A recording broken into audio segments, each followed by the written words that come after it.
ATN news দেখছেন। আমন্ত্রণ জানাচ্ছি ইসলামী ব্যাংক হ্যাপেনিং পয়েন্টের আমাদের আজকের আয়োজনে। দর্শক, বর্তমানে আবহাওয়ার পরিবর্তন, ক্রমবর্ধমান তাপমাত্রা বৃদ্ধির কারণে প্রায় খরা এবং তাপপ্রবাহ, সেই সাথে কখনো অতিবৃষ্টির কারণে সংকটে পড়ছে ফসলের উৎপাদন এবং সেই সাথে হুমকির মুখে পড়ছে আমাদের কৃষিখাত। দর্শক, আজ আমরা এই নিয়ে কথা বলার চেষ্টা করব। আমাদের বিষয় নির্ধারণ করা হয়েছে খরা বৃষ্টিতে কৃষি, এবং এই বিষয় নিয়ে আজ কথা বলার জন্য আমাদের স্টুডিওতে উপস্থিত রয়েছেন কৃষি বিশেষজ্ঞ প্রফেসর ডক্টর মোহাম্মদ সদরুল আমিন। আপনাকে আমন্ত্রণ জানাচ্ছি আমাদের আজকের অনুষ্ঠানে। ধন্যবাদ। যে শুরুতেই যদি জানতে চাই যে আসলে এখনো আমাদের বাংলাদেশের কৃষি সম্পূর্ণ প্রকৃতি নির্ভর, সেই ক্ষেত্রে আসলে খরা বৃষ্টিতে কৃষির প্রভাব তো ব্যাপক হারে পড়ে থাকে, প্রতি বছরই দেখতে পাই আমরা। সেক্ষেত্রে আপনার কাছে আসলে এ বিষয়ে যদি শুরুতেই জানতে চাই। ধন্যবাদ। আসলে কৃষিটা প্রকৃতি বিজ্ঞান, প্রাকৃতিক বিজ্ঞান, এর সাথে প্রকৃতির সাথেই কৃষির উৎপাদনটাই প্রাকৃতিক, কিন্তু আমাদের নানা চাহিদা মতো আমরা সেই প্রকৃতির সাথে আমাদেরকে অ্যাডজাস্ট করতেছি বা কিছু প্রযুক্তি ডেভেলপ করতেছি এমনভাবে যাতে আমাদের উৎপাদনটা বাড়ে, কিন্তু সেটা প্রকৃতির সাথে মিল রেখেই করতে হচ্ছে। আমি এই ব্যাপারে আজ যে খরা বৃষ্টির কৃষি বললেন, আমার মনে হয় বিষয়টা খুব এই মুহূর্তের জন্য খুব ইম্পর্ট্যান্ট। তবে তার আগে আমি একটা কথা শুধু বলে নিতে চাই যে দেশের কৃষি এই খরা বৃষ্টির কৃষির জন্য, সেটা হলো যে বর্তমান বছর যে বোরো ধানটা হয়ে গেল, বোরো ধান মোটামুটি একটা সফল হারভেস্ট হয়ে গেছে। সেটা যে সরকারের যে উদ্যোগ ছিল যে হারভেস্টার দিয়া সাবসিডাইজড, এবং চলতি বছরে অনেক সমস্যা থাকার সত্ত্বেও সরকার 1200 নতুন মেশিন দিছে এবার, যাতে কোনো অসুবিধা না হয় সেই জন্যে। কিন্তু তাড়াতাড়ি বা নানা কারণে এটা পলিসিগত ম্যাটারে কিছু আর্থিক বিশৃঙ্খলা এখনও রয়ে গেছে, কারণ এই হারভেস্টারের মালিক এবং কৃষক তাদের মধ্যে লেনদেনের বিষয়টা এখনও পলিসিগতভাবে কিছুটা সমস্যা রয়ে গেছে। আশা করি সামনের দিনে এই সমস্যাটার সমাধান হইলে আমাদের এই ধান কাটা নিয়ে, বোরো ধান নিয়ে আর কোনো তেমন সমস্যা হবে না। এই আর যে খরা বৃষ্টির কৃষি যেটা বললেন, সেটা হলো আমাদের দেশে দুইটা ঋতু, রবি ঋতু মানে শীতকালীন ঋতু এবং বর্ষাকালীন ঋতু। কিন্তু মাঝখানে আমাদের আবহাওয়া পরিবর্তনের কারণে যে প্রকৃতির কৃষিতেই আমরা কিন্তু বর্ষা ঋতুটাকে দুই ভাগে ভাগ করছি, একটা গ্রীষ্মকালীন আর একটা হলো বর্ষাকালীন। আর গ্রীষ্মকালীনটাই আমাদের খরার অংশ হয়ে গেছে, আর বর্ষাকালীনটা হয়ে গেছে অতিবৃষ্টির জন্য। কিন্তু কৃষিচক্রে আসলে দুইটাই আমাদের দরকার, দুইটাই দরকার। কিন্তু চলতি বছরটা একটু ভিন্ন, কারণ একটু অস্বাভাবিক বৈরী। কারণ হলো আমাদের নর্মালি 14 দিনের মতো খরা থাকে এই সময়টাতে, কিন্তু চলতি বছর খরা গেছে 24 দিন। আবার অতিবৃষ্টি যেটা হয় সাধারণত মোটামুটি 10-12 দিন অতিবৃষ্টি হয় এই সময়টা, অতিবৃষ্টি বলতে যেটা বোঝায়, কিন্তু 7 দিন হয়, এই বছর হয়েছে 12 দিন। এই জন্য খরা বৃষ্টি দুটোটাই আমাদের একটু অ্যাবনর্মাল ছিল যেহেতু। আর এগুলি যারা যাই হোক, যে কৃষি বিভাগ মোটামুটি ম্যানেজ করে চলতেছে, চললেও আমাদের উৎপাদনের দিক থেকে আমরা একটু পিছিয়ে পড়ে গেছি, কারণ ইতিমধ্যে খরার বেশ একটা ক্ষতি হয়ে গেছে, খরার ক্ষতি হয়ে গেছে, অতিবৃষ্টিতে বর্তমানে ক্ষতি হচ্ছে। এই জন্যে আমাদের কিছু করণীয় আছে, সেটা যদি আমরা কৃষকেরটা বা সরকারের একটা করণীয় যদি করে যাই, আমার মনে হয় তেমন সমস্যা হবে না। তবে আমাদেরকে সতর্ক এবং সচেতন হতে হবে সব সময়ের জন্য। এখন যদি বলেন যে কি কি করণীয় আছে, আমাদের একটা বড় ক্ষতি হয়ে গেছে এবার আম পচতেছে। আমি আপনাদের এই অনুষ্ঠানে আগেই বলছিলাম যে খরা বৃষ্টি মানে খরা শেষ হওয়ার সাথে কিন্তু একটু অতিবৃষ্টি হবে। অতিবৃষ্টি হওয়ার পরে খরায় যে ক্ষতিটা হয়েছে তার জন্য আম ঝরে পড়বে, আম কিছু পচবে। যেমন লিচু আছে, লিচুরও সেম, লিচু আর সাইজ বড় হয় নাই। এই যে সোনারগাঁ যেটা খুব ঐতিহ্যবাহী আমাদের দেশে সর্বপ্রথম এবং ভালো দামে বিক্রি হয়, এই বছর সোনারগাঁয়ের যে কদমি লিচু যেটা আছে দেখলাম সাইজ অনেক ছোটো, ফলন কম। এগুলি মেনটেন করার জন্য আমাদেরকে আগেই বলা হয়েছিল, যে আমরাই বলছিলাম যে একটু ইরিগেশন ম্যানেজ করার জন্য, কিন্তু ইরিগেশন ম্যানেজ করা যায় নাই, এবং কিছু পেস্টিসাইড ব্যবহার করা সেটাও সব জায়গায় করা সম্ভব হয় নাই। এটা একটু ফলন কম হবে। তবু এখন পর্যন্ত যেটা আছে সেটা অবশ্যই, যেটা আম এবং লিচুতে এই একটু ইরিগেশনের এবং মালচিংয়ের ব্যবস্থা এখনই করতে হবে। আর একটা হলো এবছর আবহাওয়ার কথা বলছিলেন, আমি যদি একটু জলবায়ু পরিবর্তনের কথা বলি, কিছুদিন আগে কৃষিমন্ত্রী বলেছেন যে টেকসই খাদ্য নিরাপত্তায় মূল চ্যালেঞ্জ বর্তমানে জলবায়ু পরিবর্তন। এই বিষয়টা আসলে কিভাবে দেখছেন? আর আমাদের দেশে আসলে জলবায়ু পরিবর্তন বলেন, আবহাওয়া পরিবর্তন বলেন, সবকিছু মিলিয়ে আমাদের আসলে করণীয়টা কি এই মুহূর্তে? আমরা যদি একদম জাতিসংঘের ভাষায় যদি আমরা ডিফাইন করি ওই জলবায়ু এবং আবহাওয়া, কিন্তু জলবায়ুর পরিবর্তনটা মেজার করা খুব কঠিন, কারণ এটা 25 বছরের গড় নিতে হয়, কিন্তু আমাদের অনেক জায়গায় সকল তথ্যের 25 বছরের তথ্যই নাই। সেই জন্য আমাদের কাছে কৃষির জন্য, দেশের জন্য জলবায়ু পরিবর্তনের চেয়ে আবহাওয়া পরিবর্তনের বিষয়গুলি আমাদের কাছে বেশি গুরুত্বপূর্ণ। এবং সেই আবহাওয়া বিষয়টা যেটা মন্ত্রী মহোদয় বললেন যে আমাদের খাদ্য নিরাপত্তা, এটা ঠিক। কারণ দেখেন আবহাওয়া নিরাপত্তা, আবহাওয়ার জন্য আমরা এমন অবস্থায় পৌঁছাইছি, আমাদেরকে বাধ্য হয়ে আমাদের অ্যাগ্রোনমিকে, আমাদেরকে আউশ এবং বোরো দুইটাই মিলাই আমরা এখন যে চাষাবাদ করতেছি, এটা হলো ব্রাউস। এগুলি কিন্তু আবহাওয়া পরিবর্তনের ফল। যাই হোক, এগুলির সাথে কিন্তু আমাদের মোটামুটি অ্যাডজাস্টমেন্ট হয়ে যাচ্ছে, কিন্তু আমাদেরকে আরও টেকনিক্যালি আরও আগানো লাগবে। এবং জাতীয়, যেহেতু আবহাওয়া পরিবর্তন, এই জন্য জাতীয় এবং আন্তর্জাতিকভাবে ইনভেস্টমেন্ট বাড়ানো লাগবে এই খাতে। যদি ম্যানেজ করতে আমাদের গবেষণা বাড়ানো লাগবে। সেক্ষেত্রে আগাম এবং স্বল্পমেয়াদী ফসলের জাতের কথা বলা হচ্ছে। স্বল্পমেয়াদী ফসলের জন্য একটু সুবিধা অসুবিধা আছে। স্বল্পমেয়াদী ফসলে আসলে ফলনটা একটু কম হয়, কিন্তু আমরা টোটাল প্রোডাকশান ঠিক রাখতে হইলে আমাদের ক্রপিং প্যাটার্নে স্বল্প এবং দীর্ঘমেয়াদী দুটোটা ঠিক রাখতে হবে। এবং আমাদের কিছু ক্রান্তিকালীন ভ্যারাইটি আছে স্বল্পমেয়াদী হয়, সেটা থাকবে, কিন্তু উচ্চ ফলনের জন্য আমাদেরকে, যেমন ধান গবেষণা এই কয়েক সপ্তাহ আগে তারা দেখাইলো যে ব্রি হাইব্রিড ধান 8, এটা কুষ্টিয়াতে, হবিগঞ্জে, নানান জায়গায়, যশোরে এত ভালো ফলন হয়েছে এবং এত বেশি, এবং সেটাও আর্লি। এই ভ্যারাইটিগুলি আমাদের জোর দিতে হবে।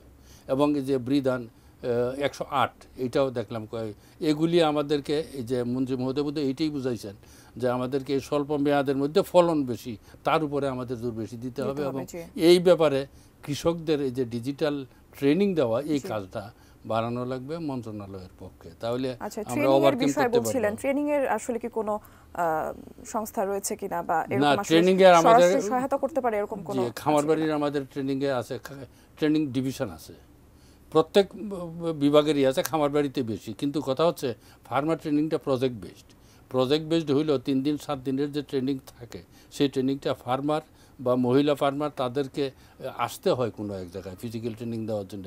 এইটা কয়েক বছর যাবৎ সম্ভব হচ্ছে না, যার জন্য ট্রেনিংটা, এই জন্য আমি বলতেছি এখন আমাদের উচিত সরাসরি ডিজিটাল ফরম্যাটে ট্রেনিংয়ে চলে যাওয়া। এবং আমাদের এই সফট কপি আছে, প্রজেক্টর আছে, এই উপজেলা পর্যায় পর্যন্ত অডিটোরিয়াম আছে, এইটা আরও ব্যবহার করা উচিত এবং ট্রেনিংটা বাড়ানো উচিত। ট্রেনিংয়ে কিন্তু কৃষকদেরকে আপ টু ডেট করে আনবে, এই ব্যাপারে আর কোনো বিকল্প নাই। আমরা ফিজিক্যালি ডাকাডাকি না করে আমরা সরাসরি, আমার মনে হয় এটা বিকেন্দ্রীকরণ এবং ডিজিটাল ট্রেনিং করা উচিত। এবং এই ব্যাপারে সবচেয়ে বেশি 60-40, আমার মনে হয় 60% ট্রেনিং ইচ্ছা করলে মিডিয়াই দিতে পারে। মিডিয়াতেই যে রিপোর্টগুলি হয়, তাতে একটু বোঝাপড়ার বিষয়গুলি থাকলেই কিন্তু ফার্মারের জন্য ট্রেনিং হয়ে যায়। ওইটাও আমাদের জন্য একটা স্কোপ, এটা আমাদের কাজে লাগানো উচিত। জি, সংকট কাটাতে আসলে আমদানি নির্ভরতা বাড়ছে, এরকম একটা জিনিস কিন্তু আমরা দেখছি। এই বিষয়ে আপনার কাছে আমরা আরও প্রশ্ন রাখবো, তার আগে একটা ছোট্ট বিরতির সময় হয়েছে। দর্শক, ইসলামী ব্যাংক হ্যাপেনিং পয়েন্টে এই পর্যায়ে একটা বিরতি নিচ্ছি, সঙ্গেই থাকবেন।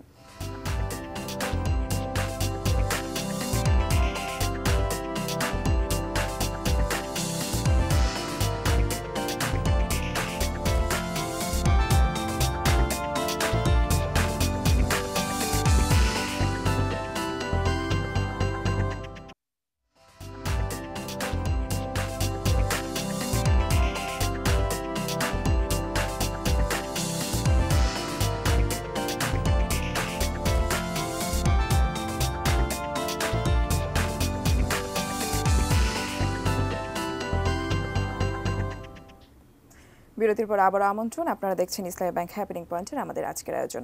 দর্শক, আমরা আজকে কথা বলছি খরা বৃষ্টিতে কৃষি, এই বিষয়টি নিয়ে। আপনার কাছে জানতে চাইছিলাম, বিরতিতে যাবার আগে, যে সংকট যে চলছে সেটা কাটাতে আমদানি নির্ভরতা বাড়ছে, এই বিষয়টা আসলে কিভাবে দেখছেন? আমদানি রপ্তানি, এই ব্যাপারটা আসলে অনেকে বলেন যে এটা একটা ব্যবসায়ীদের জন্য সুযোগ, আসলে তা না। আমদানি হলো, আমার যদি চাহিদা থাকে তাহলে আমদানি করতে হবে। আমি একটু হিসাব দিই, যেমন ধরেন আমাদের পেঁয়াজ আমাদের বাড়ি 5 একটা ভ্যারাইটি আছে, যেটা আমরা গ্রীষ্মকালে চাষাবাদ করি। দেখেন যে সরকারি যে কৃষি ডায়েরি আছে, ডায়েরিতে পরিষ্কার উল্লেখ আছে যে প্রতি জেলায় গড়ে মোটামুটি 1 হেক্টর জমিতে পেঁয়াজ আমদানি হয়, পেঁয়াজ উৎপাদন করা হয় 10 টন।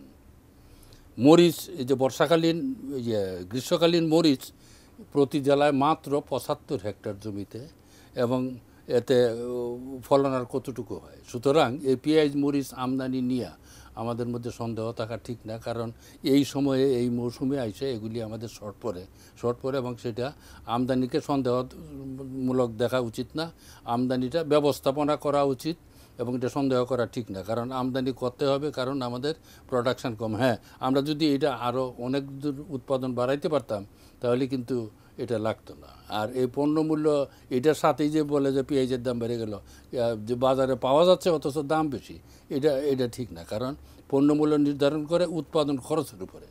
উৎপাদনের জন্য যে ইনপুট ব্যবহার হয় তার দামের উপরে পণ্যমূল্য, বাজারে কম বেশি পাওয়া গেল এর চেয়ে ওইটার উপরে বেশি নির্ভরশীল। সুতরাং এগুলি বর্তমানে যেটা আছে এগুলি উদ্যোগ নিতে হবে, উদ্যোগ নেওয়ার পরে আমাদের এগুলি নিয়ন্ত্রণে আসতে হবে, নিয়ন্ত্রণে। তবে যেহেতু জমির পরিমাণ কম, আমাদেরকে আমদানি এটা করা যাবে না। কিন্তু খরা বৃষ্টির কারণে উৎপাদন কমছে এমন একটা অজুহাতে কিন্তু ব্যবসায়ীরা দাম বাড়িয়ে থাকেন না, এটা আমাদের আমরা জমি দিতে পারতেছি না। এই যে পেঁয়াজ মরিচ উৎপাদনের জন্য, গ্রীষ্মকালীন সবজির জন্য আমরা জমিই দিতে পারতেছি না। এই গ্রীষ্মকালীন সবজিটা চাষাবাদ হচ্ছে তুলার জমিতে। তুলার জমি যদি না হয়, এখানে হওয়ার কথা ছিল আউশ ধান, এবং ওয়ার্ল্ড ব্যাংক বা অন্যান্য তারাও বলতেছে যে বাংলাদেশে আউশ ধানটা ঠিক রাখা উচিত খাদ্য নিরাপত্তার জন্য।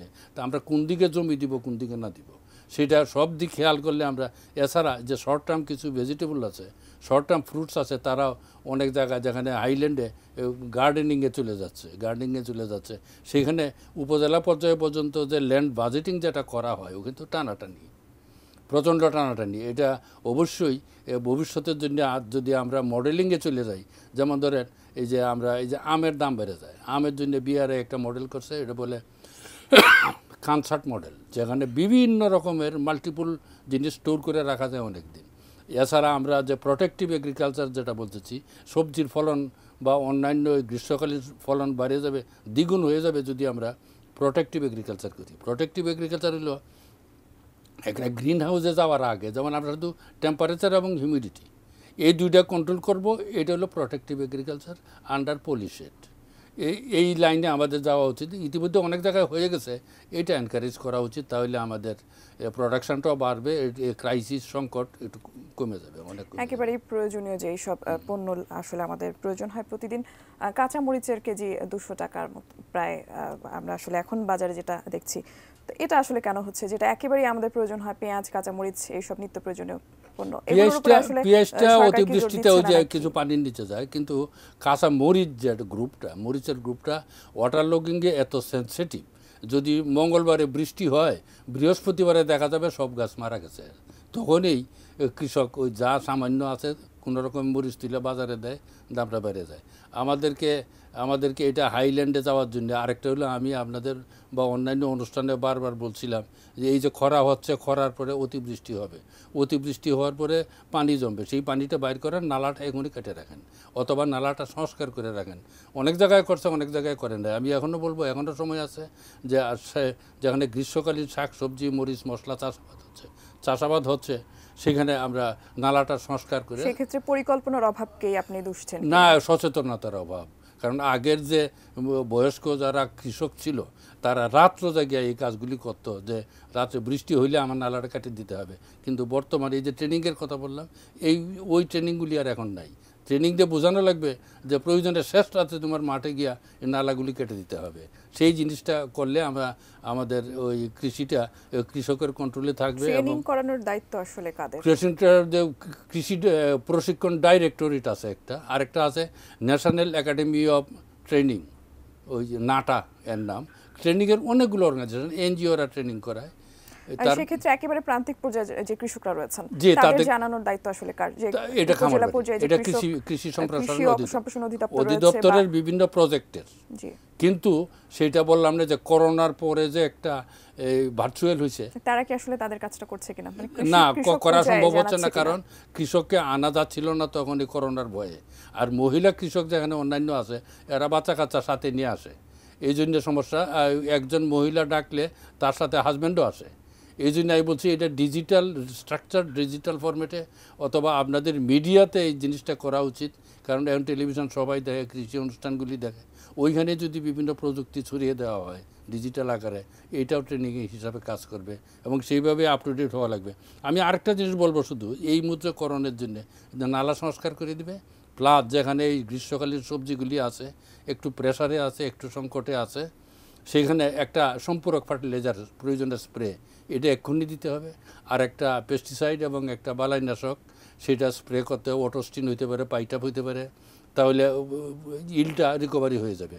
আরেকটা হলো আগাছা দমন করার জন্য এখন কাদা মাটি, সেখানে যদি যেমন আউশ ধানের আগাছা দমন করার জন্য গ্রানাইট ব্যবহার করতে পারে এবং অন্যান্য ফসলের আগাছা দমন করার জন্য পানিটা বিভিন্ন কোম্পানির জিনিস আছে, ব্যবহার করতে পারে, তাহলে যেটা ফলন হয়তো 10-20% কমে গেছিল, এটা রিকভারি হয়ে যাবে। এটা করতে হবে। আসলে কৃষক পর্যায়ে জানাটা খুব জরুরি। কৃষক এবং উপজেলা কৃষি অফিসার তারাই ডিরেকশন, উপসহকারী কৃষি যারা আছে তারাই কৃষকদের মধ্যে এগুলি বৈঠক করে এগুলি বলে দিবে।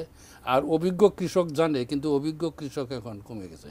এখন তরুণ সমাজ যারা আছে এরা ওই রুটিন ওয়াইজ কাজ করে, এরা এতটা না, কিন্তু ট্রেনিং দিয়ে তাদেরকে মডেলে আনতে হবে। জি, আচ্ছা, বর্তমান সময় কৃষিতে জোর দিচ্ছে সরকার এবং সেই সাথে প্রধানমন্ত্রী কিন্তু বেশ কয়েকবার আমরা দেখেছি বলেছেন যে ছাদ কৃষি বা বাড়ির আশেপাশে যতটুকু জায়গা রয়েছে সেখানে কৃষি উৎপাদন করতে বা ফাঁকা রাখা যাবে না, এরকম একটা কথা উনি বলেছে।